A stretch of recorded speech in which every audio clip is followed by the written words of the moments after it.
Hoje vou ensinar como mudar o nome do canal do YouTube. Só que não.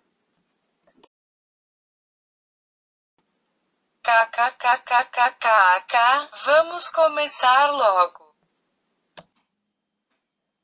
E aí, gente, tudo bem? Hoje eu estou aqui para gravar mais um vídeo para o canal Leleca Games.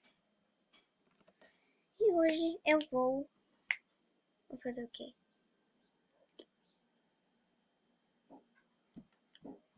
Eu vou ensinar como mudar o nome do canal no YouTube.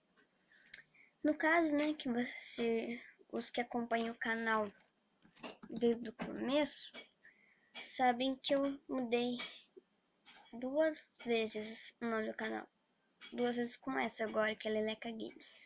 Mas começou o canal com Leleca 114. Deu, nossa, que nome horrível pra continuar o canal. Daí eu, vou mudar. Daí eu fui mudar a foto do perfil e descobri isso. Não me julguem, eu só fui descobrir isso agora. Você vai vir aqui, vai clicar ali na fotinha do perfil do seu canal, vai aparecer isso daqui. Editar canal. Daí vai aparecer mais um negócio aqui, tá carregando. Depois que aparecer isso, vem aqui, ó, Google sobre mim. Daí, se você quiser, você pode mudar a foto do canal, mas eu não quero, porque eu já mudei. Então, daí você vai pegar e vai fazer isso daqui, e daí vai ter esse lapisinho aqui do lado. E aqui, ó, você vai poder mudar.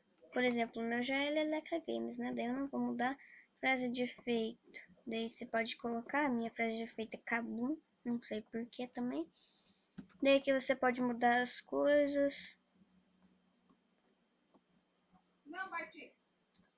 E várias outras coisas. Daí assim, no começo, de vez em quando, não vai aparecer. Você vai ter que, se não aparecer no seu direto, você vai ter que sair e entrar de novo na sua conta para ver se conseguiu ou não. Se mudou ou não. Então, foi isso. Se vocês gostarem desse vídeo, deixe o seu like, se inscreva no canal e beijos. Tchau, tchau.